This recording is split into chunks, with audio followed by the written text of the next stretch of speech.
Bismillahirrahmanirrahim. Assalamualaikum warahmatullahi wabarakatuh.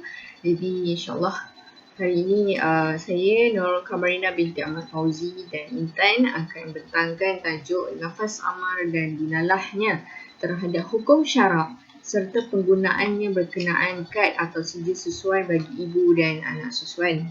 Baik. Dari segi takrif, lafaz al-amar ini adalah sesuatu pekerjaan yang bersifat istilah dari darjat yang tinggi kepada darjat lebih rendah. Contohnya hubungan Allah dengan kita, hamba-Nya. Allah kata, dirikanlah solat, tunaikanlah zakat. Jadi dari ada beberapa istilah ulama telah berselisih pendapat. Yang pertama, ada ulama berpendapat bahawa definisi al-amar ini adalah perkataan. Qaul, perkataan iaitu isyarat. Isyarat ini tidak dinamakan sebagai perintah walaupun bermaksudnya perintah. Dan ada juga ulama berpendapat definisi al-amar ini tuntutan untuk melakukan sesuatu pekerjaan iaitu nahi, larangan. Kerana nahi di sini bermaksud tuntutan untuk meninggalkan sesuatu dan juga dimaksudkan dengan pekerjaan mewujudkan sesuatu. Jadi ia meliputi semua perkataan yang diperintahkan. Dan ada juga ulama berpendapat bahawa definisi al-amar bersifat istilah iaitu iltimas, doa dan selain daripada kedua-duanya, tetapi menyerupai perkataan amar kerana adanya korina. Baik, antara jenis lafaz dan contoh. Yang pertama, fi'lul amar. Contoh dalam ayat Al-Quran surah Al-Ankabut, Utlu ma uhiya ilaika minal kitab. Bacalah kitab Al-Quran yang telah diwahyukan. Jadi, bacalah menunjukkan ini adalah perintah amar. Dan yang kedua, isim fi'lul amar. Contohnya, mari kita solat. Mari ialah menunjukkan perintah amar. Dan yang ketiga, masdar yang menjadi pengganti dari fi'lul amar. Seperti dalam ayat surah Muhammad ini, فَإِذَا لَقِيتُمُ الَّذِينَ كَفَرُوا فَضَرْبَ الرِّقَابِ, yang membawa maksud, maka apabila kamu bertemu dengan orang-orang kafir di medan perang, maka pukullah batang leher mereka. Dan yang keempat, fa'il mudhari' yang bertemu dengan lafaz amar. Litu'minu billahi wa rasulih, agar kamu beriman kepada Allah dan Rasulnya. Dan bentuk amar ini dituntut ketika wajibnya sesuatu yang diperintahkan, kita kena bergegas. Bila ada perintah wajib ini, kita kena bergegas melakukannya dengan segera. Contohnya dalam dalil-dalil yang menunjukkan perintah amar dan wajib ini ialah فَلْيَحْذَرِ الَّذِينَ يُخَالِفُونَ عَنْ أَمْرِهِ أَنْ تُصِيبَهُمْ fitnatun أَوْ يُصِيبَهُمْ عَذَابٌ أَلِيمٌ. Maksudnya, maka hendaklah orang-orang yang menyalahi perintah Rasul takut akan ditimpa cubaan atau ditimpa azab yang pedih. Jadi dalam ayat ini Allah telah memberi peringatan kepada orang yang mereka yang mengingkari perintah Rasulullah SAW akan ditimpa cubaan, ditimpa azab yang pedih kerana mereka tidak mengingkarilah apa yang ajaran Rasulullah, sebab apa yang dibawa oleh Rasulullah adalah daripada Allah Subhanahu Wa Taala. Jadi menunjukkan perintah wajib, kita ikut perintah Rasulullah, maksudnya kita ikut perintah Allah. Dan ada juga beberapa perintah yang terkeluar daripada hukum wajib dan bersegera kerana ada dalil yang mengkehendaki sedemikian. Contohnya dalam ayat wa ashidu iza tabayatum, dan persaksikanlah kalian apabila kalian berjual beli. Jadi dalam ayat ini perintah supaya mendatangkan saksi, sunat mendatangkan saksi atas jual beli. Okey. Dan yang kedua, perintah yang datang selepas adanya setelah adanya larangan seperti mana dalam firman Allah Subhanahu Wa Taala, wa iza halaltum fasqalu. Jadi dalam maksudnya apabila kamu telah menyelesaikan ihram, maka bolehlah kamu berburu. Jadi perintah berburu ini menunjukkan hukum harus boleh lepas perintah ini datang selepas adanya tegahan melakukannya. Dan yang ketiga, at-tahdid, ancaman. Seperti mana dalam firman Allah Subhanahu Wa Taala, ya'malu ma syi'tum innahu bima ta'maluna basir. Perbuatlah apa yang kamu kehendaki. Sesungguhnya dia maha melihat apa yang kamu kerjakan. Dalil menunjukkan Allah kata, buatlah apa yang kamu nak buat. Allah nampak apa yang kamu buat. Menunjukkan ada ancaman di sini. Jadi sekadar itu daripada saya. Wallahualam. A'udzubillahi minasyaitonirrajim. Bismillahirrahmanirrahim. Assalamualaikum warahmatullahi wabarakatuh. Saya Intan Nur Batrisha binti Mazlan. Saya akan meneruskan pembentangan oleh sahabat saya Nur Kumarina sebentar tadi. Tapi sebelum saya bermula, saya ingin mohon maaf kepada Ustaz terlebih dahulu jika lafaz Al-Amar yang kami pilih ini kurang tepat untuk dikaitkan dengan isu dalam fatwa ini. Namun kami akan cuba sebaiknya Ustaz. Tapi jika memang benar lafaz Al-Amar ini memang kurang tepat, kami mohon maaf dan kami harap mendapat pertimbangan daripada pihak Ustaz sendiri. Jadi saya akan meneruskan pembentangan saya di bawah subtopik dilalah hukum. Baiklah, saya akan menerangkan dilalah hukum lafaz amar secara umum terlebih dahulu. Di sini terdapat enam pendapat mengenai hukum yang ditunjukkan oleh lafaz amar secara mutlak. Baiklah, saya akan terangkan. Secara umumnya, para ulama berbeza pendapat mengenai hukum yang ditunjukkan oleh lafaz al-amar secara mutlak. Jadi, pendapat yang pertama, makna hakikat amar secara mutlak menunjukkan hukum yang wajib. Ini adalah pendapat yang paling rajih, iaitu pendapat jumhur ulama. Seperti mana yang kita tahu, al-amru yufidu al-wujub. Jadi makna hakikat amar sebenarnya secara mutlak menunjukkan hukum yang wajib. Jadi makna selain daripada wajib ini adalah makna kiasan saja, iaitu majazi. Dan ada pun ia kerana adanya petunjuk atau qarinah yang menunjukkannya. Pendapat yang kedua mengatakan amar menunjukkan hukum mandub secara mutlak, kecuali ada dalil yang menunjukkan bahawa amar adalah wajib. Itu adalah pendapat yang kedua. Yang ketiga, lafaz amar merupakan lafaz mushtarak, iaitu berkongsi banyak makna yang menunjukkan hukum wajib dan mandub. Seterusnya, amar itu dikira mushtarak antara hukum wajib dan mandub serta merupakan tuntutan, talab. Yang kelima, amar dikira mushtarak antara hukum wajib, mandub dan mubah yang merupakan kebolehan melepaskan kesukaran dari perbuatan.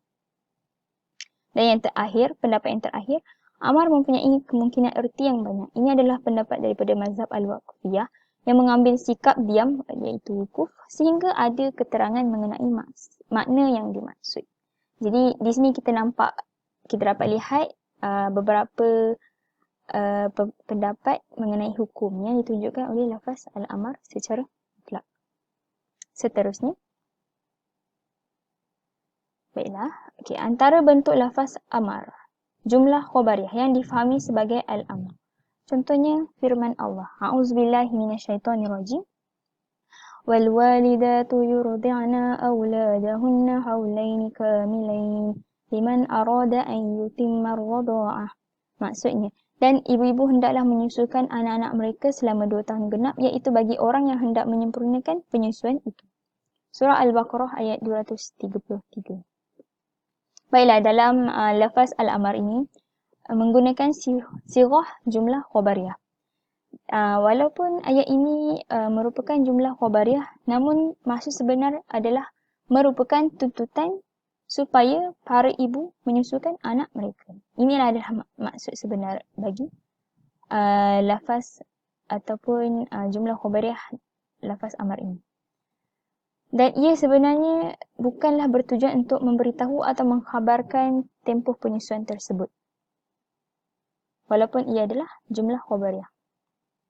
Jadi, ayat ini adalah wajib melalui lafaz insya'iyah yang dimaksudkan di sebalik lafaz khabariyah, iaitu para ibu wajib menyusukan anak mereka. Jadi, daripada ayat ini sebenarnya bukan untuk memberitahu tempoh yang penyempurnaan penyusuan itu, tapi maksud sebenar kepada ayat ini ingin memberitahu supaya ibu-ibu dituntut menyusu anak mereka. Seterusnya, lafaz al-amru di sini membawa hukum wajib kepada para ibu untuk menyusukan anak-anak mereka. Sehingga kan dibolehkan untuk mengupah orang lain menyusukan anak jika mengalami masalah.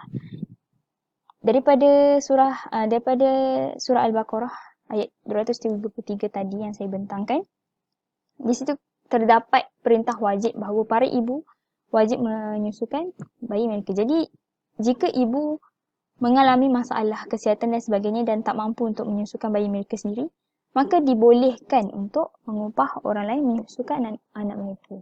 Berdasarkan firman Allah, A'udzubillahi minasyaitonirrajim, wa in ta'asartum fasaturdi'u lahu ukhra.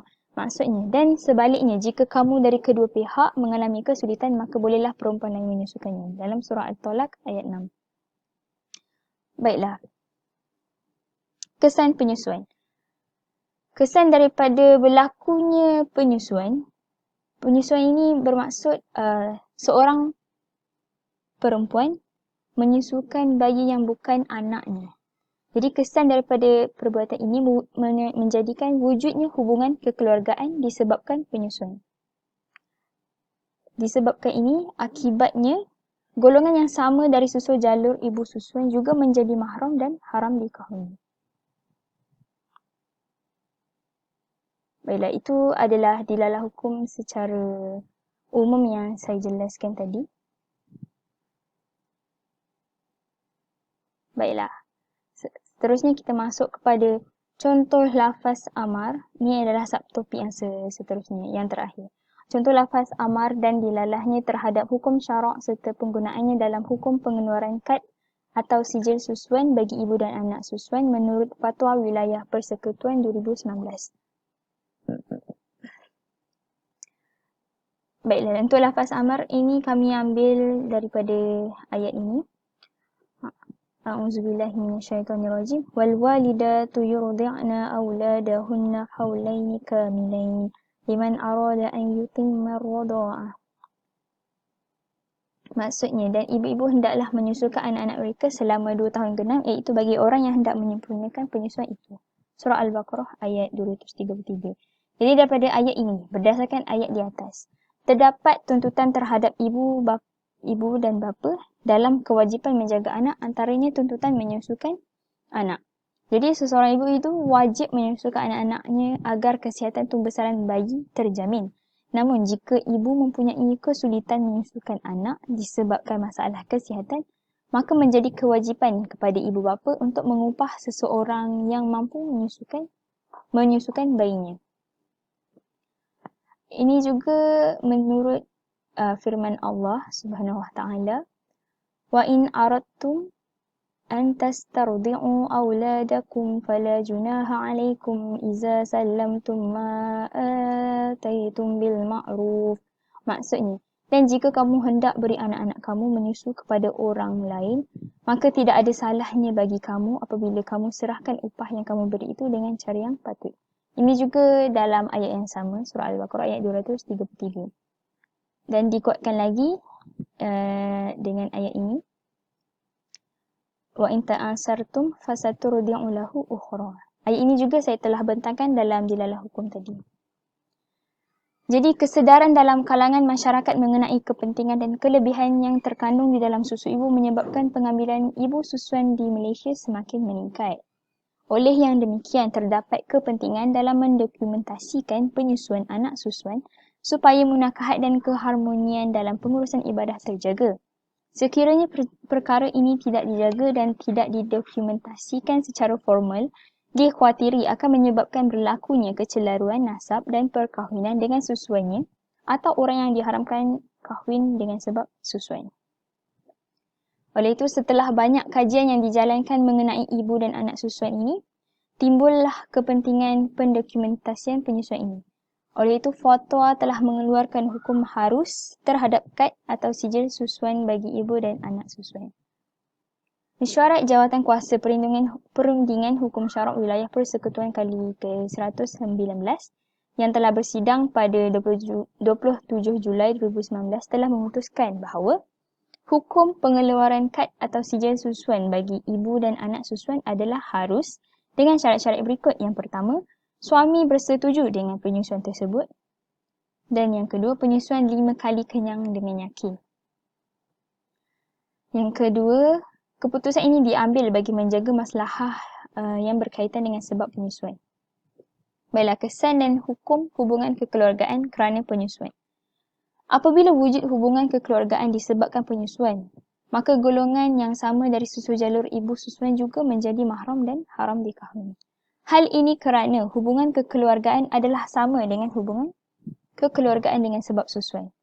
Hadis daripada Ibnu Abbas radhiyallahu anhu, sabda Rasulullah sallallahu alaihi wasallam, "Yahrumu minar ridha'i ma yahrumu minan nasab." Maksudnya, mereka yang haram dikahwini kerana keturunan, haram juga dikahwini dengan susuan. Kata Al-Hafiz Ibnu Hajar Al-Asqalani, diharuskan apa yang diharuskan, iaitu adik-beradik. Inilah ijma' para ulama, iaitu haram untuk bernikah dan perkara lain yang berkaitan di antara anak susuan dan juga anak-anak kepada ibu susuan. Jadi kesimpulan daripada daripada lafaz amar dan juga lafaz amar ini dan hukum kepada isu ini tadi. Tuntasnya, isu pengurusan dokumentasi penyusuan anak susuan tidak boleh dipandang enteng dan perlu dipandang serius oleh umat Islam hari ini, kerana ianya memberi kesan kepada perkembangan dan pertumbuhan institusi kekeluargaan umat Islam.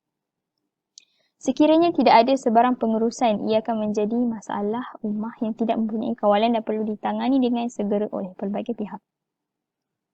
Oleh itu, pengeluaran kad atau sijil susuan harus dilaksanakan bagi ibu dan anak susuan demi menjaga nasab sesebuah keluarga sebagai menyahut tuntutan kewajipan menyusukan anak. Baiklah, sebelum saya mengakhiri perbuatan ini, saya akan recap balik macam mana. Jadi, mulanya lafaz amar. Baiklah, lafaz amar yang terkandung dalam surah Al-Baqarah ayat 233 ini. Dalam lafaz amar, dalam ayat ini mengandungi lafaz amar yang menggunakan sirah jumlah khabariyah. Namun maksud sebenar ayat ini adalah tuntutan kepada para ibu untuk menyusukan anak mereka. Jadi perintah wajib kepada para ibu untuk menyusukan anak mereka. Baiklah, daripada perintah ini membawa kesan-kesan yang lain.